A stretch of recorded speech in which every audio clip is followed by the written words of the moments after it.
All right. So I used to run miles every single day. It was not because I loved doing it, it was because I genuinely thought that being tiny was my entire personality. And spoiler alert, it wasn't.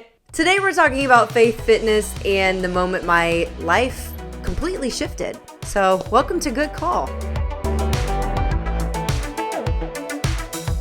The real story. So when I think back on my early fitness era outside of the sports that I played in high school, the version of myself that comes to mind is honestly one that's very sad. When I look back on that time, I wasn't healthy. This time would have been about like 2014, 15. Yeah, 2014, 2015, when I was like a freshman, sophomore in college. At this point in my life, I was in college, had just graduated, and I was doing everything in my power to avoid the freshman 15. This was like the first time I was on my own, going to college. I was like purposefully starving myself because I was scared, like I said, of getting the freshman 15. And I wasn't happy with the way that my body looked. Now, I know a lot of people on this earth, I feel like everybody at some point or another has that moment where they're like, oh, I could be a little bit more thin or I could look this way. And everybody deals with self-image issues. But I thought my worth at that time came from being small.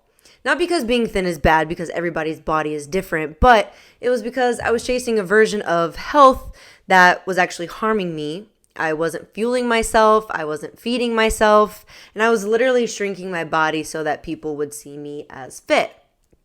And then a few years passed. I think it was like a year and a half, maybe. To be honest, it was such a long time ago, and it was that part of my life where I really try and like block it out.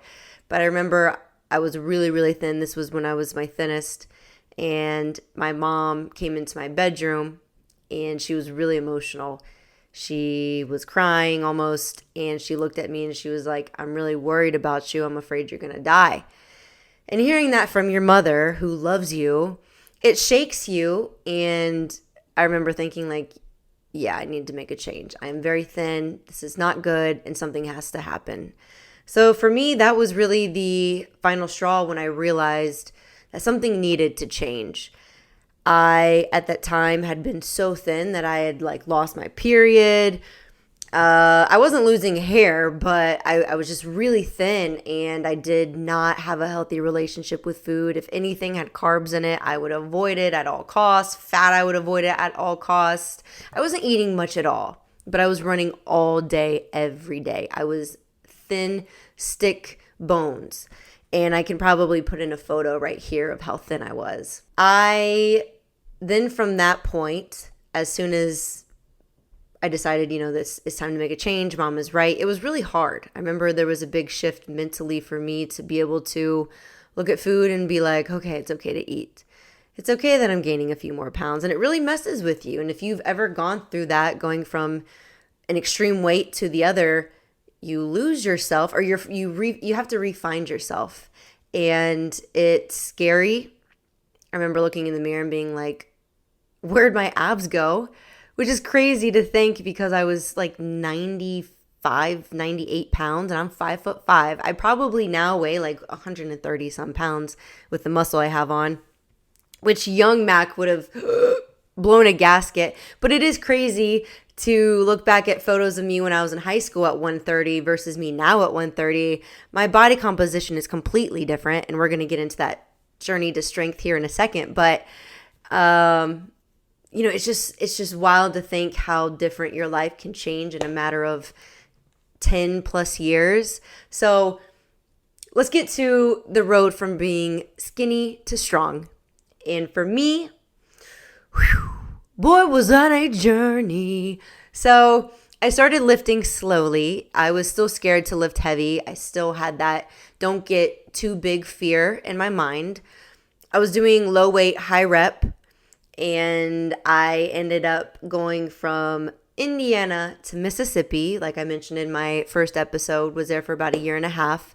Slowly started gaining some more weight down there. It's hard to not gain weight when you live in Mississippi and they're feeding you grits and biscuits and gravy and catfish and everything is fried. And I love Southern food. But yeah, I gained a few pounds when I was down there. Not too much, but I moved to New York. So this was 2020 during the COVID time. A little after I moved there, like maybe a few months, I met somebody on Hinge who was my boyfriend, who ended up being my boyfriend for like 2-ish years. And even though that relationship didn't work out, that was really a big part of helping me to step into my real strength. He encouraged me to lift heavier at the time. I really didn't have a choice because he was a personal trainer and he lifted heavy, and he was the type to go in the gym and just 100 pounds each arm, just molly-whopping that thing in the air. I don't know if that's the way you say it. He was just going ham, 100 pounds each arm, and I was like, okay. I'm a competitive person, so I was like, shoot, let me try. And he would encourage me to lift heavier, push me out of my comfort zone. He was a personal trainer, and he was the one who inspired me to get certified. That decision completely changed my life. Despite the multiple breakups that we went through, I'm not going to get into that relationship, and I'm also not somebody who wants to talk negatively about someone else, because that is not at all what this is about. There are a lot of good things that I learned from that relationship, but despite the multiple breakups that we went through, that season of my life was by far one of the hardest seasons of my life. It completely broke me down, but at the same time, it also rebuilt me. And I realized that we all make choices every single day, and you have to live with those choices, whether they're good or bad.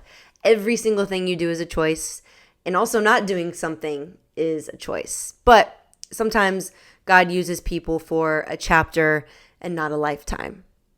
So this is where my faith met fitness. And when I asked myself, how did God meet you in those hard seasons of your life between the breakup and later the layoff from my job that I previously had? My breakup was the moment that I really realized God wasn't just with me in the highs, but he was also with me in the heartbreak. And that breakup pushed me even deeper in my faith. I realized God wasn't just with me when everything looked good. He was with me in the heartbreak too, like I said. So fast forward, I remember I prayed for months, like, God, open a door, but whatever your will is, let it be done. And boy, did he answer by closing the only professional door I've ever known. And, for the past, 2.5 years, 3 years now, it's probably been 4. It's been 5 years. It has been 5 years since 2020. So a lot can change in 5 years. I am very different now than I was when I first got to New York, and I thank the Lord for the lessons that I learned when I was going through that relationship in that time in my life. And I'm always going to be grateful. I will forever be grateful that I went through what I went through with my ex, because it taught me so much, like I mentioned. So I should have been terrified when I lost the job that I had for 8 years, but truly, it is a peace beyond understanding. I felt this calmness in my spirit when it happened, a peace that wasn't mine. It was God's. So when that door closed, it was really scary to think about. I had prayed for new opportunities. I was praying that his will was done, not just mine. Like I mentioned, that door slammed in my face. So this was the first time I have ever been on my own. This was the first time I had not been with a company. I'd been with my entire professional career. I would not be here without God. He has always been with me, even when I felt alone, when I wasn't paying attention, and when I was on top of the world. His faithfulness did not change, but my awareness did. And in every season, he has been there, and he always will be. And in this season of my life and moving forward, I've been really trying to reevaluate every aspect of my life and really trying to make sure that everything I do now is for his glory. And I am not ashamed to share how good he's been to me. And I know that my actions and choices have to reflect that. When it comes to my personal training, when that comes to what I do with Cycle Bar, what I do with this podcast, I am putting myself out there. I am I am subjecting myself to criticism. I know that with this podcast and with this platform, it is my duty and it is an honor to be a good influence, because people watch. Boy, do people watch. people watch what you say and people watch what you do, even though you might not think they do. And if I could tell younger Mac one thing, it would be to trust the process, and it would be to never settle and don't sell yourself short. Because there have been so many times in my past that I have sold myself short, whether it was me posting something I had no business posting, me commenting on something I had no business commenting on, following people I had no business following. Social media is such an amazing thing, and clearly social media is a big part of my life. You can meet so many amazing people. It can open doors and amazing opportunities for you, but at the same time, you're also subjecting yourself to criticism. You're subjecting yourself to opportunities to get into trouble. Never settle. Create those boundaries that are non-negotiable. When you're thrusted into the spotlight, kind of how I was, where I went from Jackson, Mississippi to New York City on the biggest national scale you can think of, it's a big jump. And you're getting DMs from people that you never thought you'd get DMs from. You're meeting people that are Hall of Famers, that are billionaires. You're in rooms and you make connections. You have a network of people that you never had before. And it was a big transition. It was a big thing to take in. I'm very proud of myself. I'm not sitting here saying that I'm like, oh my God, I regret things that I did in the past. That's not what I'm saying at all. But younger Mac had a really big lesson, had a lot of lessons to learn moving to New York City.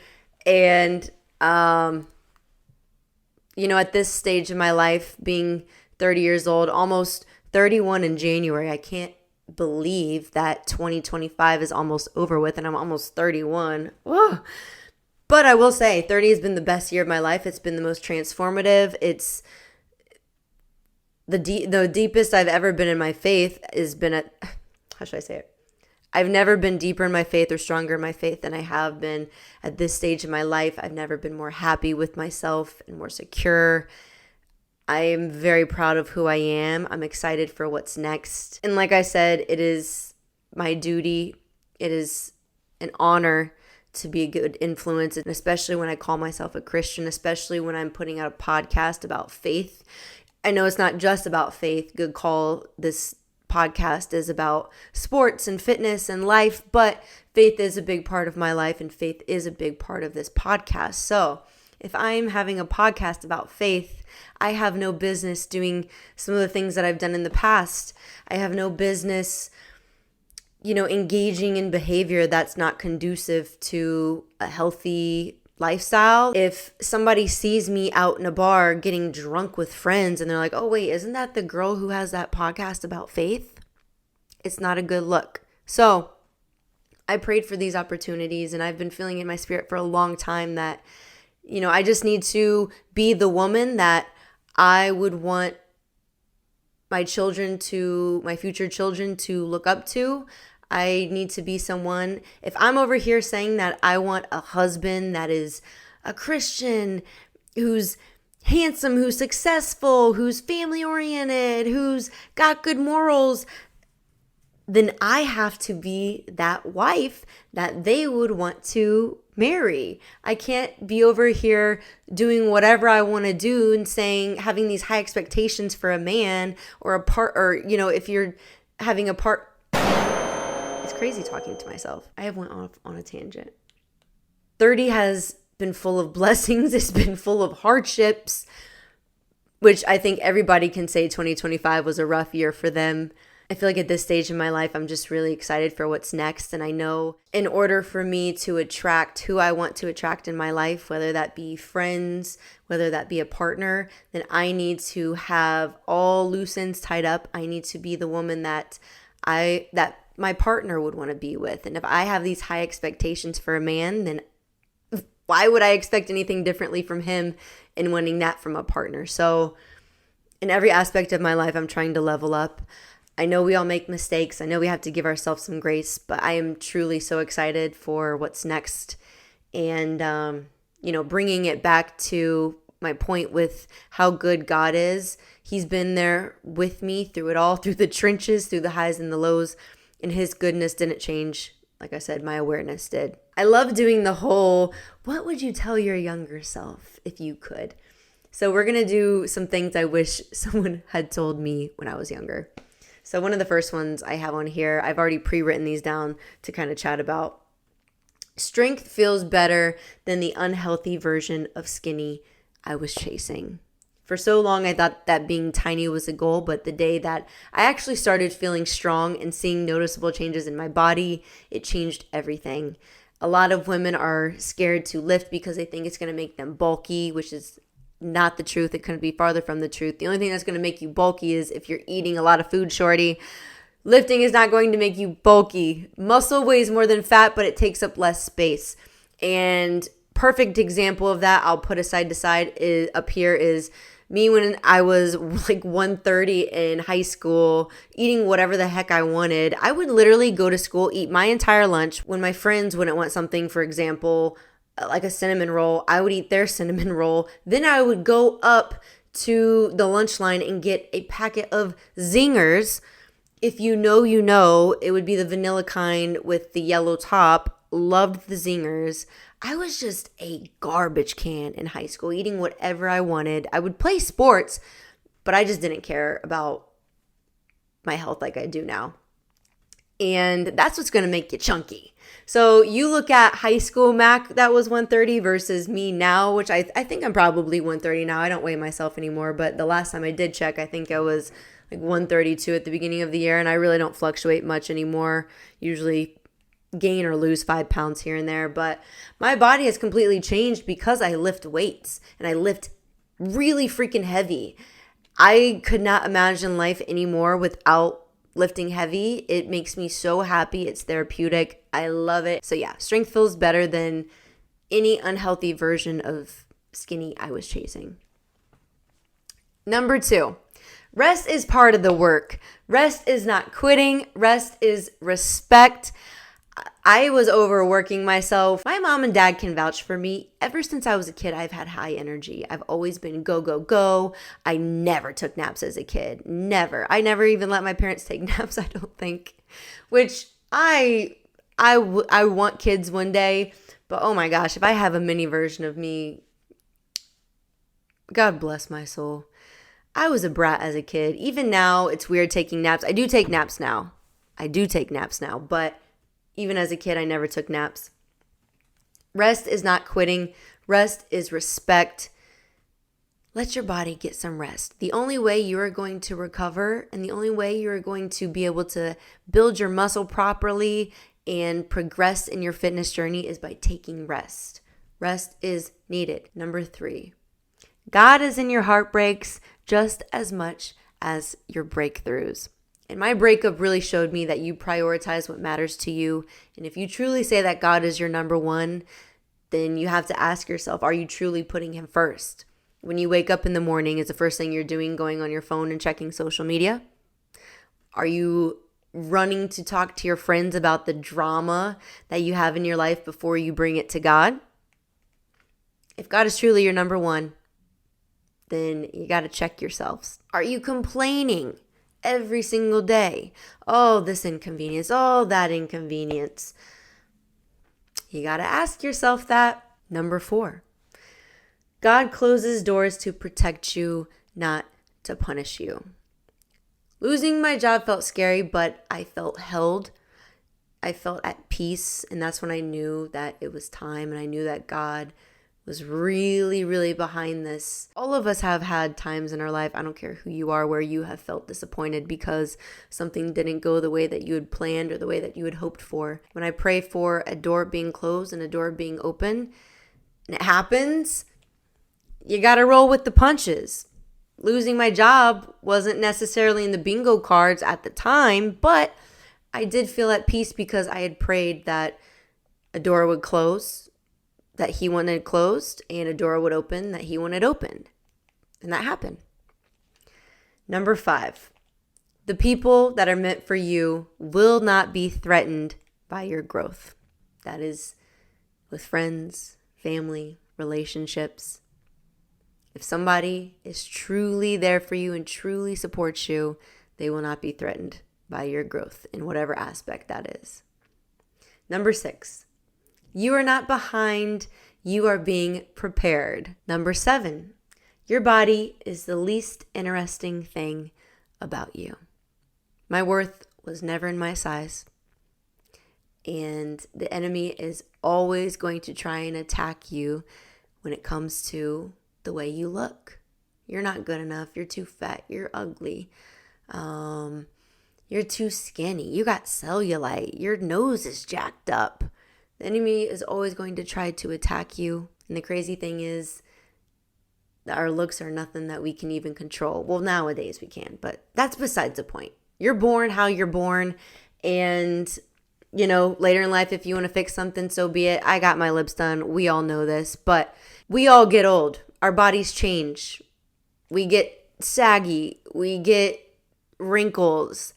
We cannot control when we die. Every single one of us on planet Earth is going to get old. Who are you deep down? Who are you as a person? Do you have a sweet, kind soul? Or do you have a nasty personality someone who has no boundaries? Are you someone who doesn't keep their word? Are you that person where you say, oh, I'll call you back? And right when you're saying it, you're not going to call them back. Number 8, comparison and gratitude can't coexist. When I thank God for my health and my strength, comparison loses its voice. It's so easy to go online, compare yourself to somebody, thousands of women, thousands of other men, and say, oh, I don't look this way. I'm not pretty. I'm not successful. Oh, they've got it all figured out, and they're only 20 years old, and I'm 40, and I don't know what I'm going to do with my life. Your journey is special. You are special. All of us are unique, and that's what makes us special is we are unique. We are not that person. So comparing yourself to somebody else is going to steal your joy. Do not let what somebody else has affect your peace. Okay? Okay. Number 9, if it forces you to shrink, it's not from God. God grows you. He doesn't shrink you. And this can even be in friendships and absolutely in relationships or in professional settings. Number 10, you don't need a perfect plan. You just need a good call. Every big change in my life started with one small yes. Okay, so let's get to my good call of the week. What was my good call of the week and my not so good call of the week that taught me something? My good call of the week is actually one that I'm really, really proud of that I am trying to implement every week moving forward, and that is listening to uplifting, positive music. Music is one thing that I really struggle with. I love music with a good beat. If it's got some crazy lyrics, but a good beat, it's hard. But at this point in my life, and especially right now, when I told you guys, I'm very serious about my faith and trying to walk the walk, especially if I'm talking the talk. Music is something that I've struggled with in the past. I love hip hop. I love country, R&B, reggaeton. I love Latino music. I love any and all music as long as it's not screamo, but I have listened to a lot of hip hop in the past. I teach Hip Hop Tuesday now, which I'm trying to figure out. Music is an area of my life where I was really lacking. I was allowing sin to come in. I was listening to music that is unhealthy, that's not productive, music that degrades women, music that I don't feel comfortable playing in my home. So my good call of the week was 1,000% changing what I'm consuming, and that is with music, TV, social media, food. It is so important what you put into your body. The only thing we can control in this world is what we say and what we do. So that includes what we are putting into our minds, what we are feeding our souls, what we are feeding everything. I don't even know the other word. And look, we can sit here and go back and forth on, oh, well, who cares? It's just a song. Oh, she's a good person. She says she's a good person. She says she's a Christian. She loves God. But why is her song talking about twerking and popping that you know what? And, oh, My man cheated on me, so screw him. I'm gonna go sleep with all these other people and go get drunk with my girlies. I'm good off that. I've listened to the music.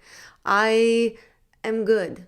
I'm good. My not so good call of the week is. My not so good call of the week is actually a pretty funny one. I have a scooter up here in New Jersey. It's really inconvenient to have a car up here because of the parking, because of traffic, because of the price of gas in America. Everything is expensive. Insurance, you freaking name it. There's so much that goes into having a car up here. So I have a scooter. Not getting it serviced early on. This is like a not so good call of like the past year, month. I am just really learning that you got to take care of things. And that sounds crazy, but I feel very blessed to have the mom and dad that I have who have given me everything, or me, my brother, my sister, everything we could have asked for. My mom has always been one of those mothers who takes over and does everything for you if you need help. And I just realized like later in my life now at this point, I haven't been taking care of my scooter like I should have. I haven't gotten it serviced, which is like getting the tires filled, making sure the brakes are good, making sure the battery's good, even cleaning it. It's kind of it was dirty. So my not so good call of the week was not taking care of things that were important to me, like physical things, the way I should have. So my scooter needs now to get the battery fixed, I think, possibly the brake. I don't really know, but I need to go get it fixed. And this is something that I could have completely avoided had I just done the necessary steps early on to get it fixed. So good call of the week is being more cognizant and being very picky about what I consume. My not so good call of the week was not taking proper care of my scooter. So she needs to go get fixed. The battery possibly needs to get changed. The brake maybe. Who knows? Fingers crossed they can get it fixed. I don't have to buy a new bike. It's all good though. I'm still blessed. I'm so blessed. And there's no reason to fret. There's no reason to get mad over that. You do not have to be perfect to make a good call. You just have to show up. And if this episode spoke to you, I hope that you send it to a friend who needs some encouragement today.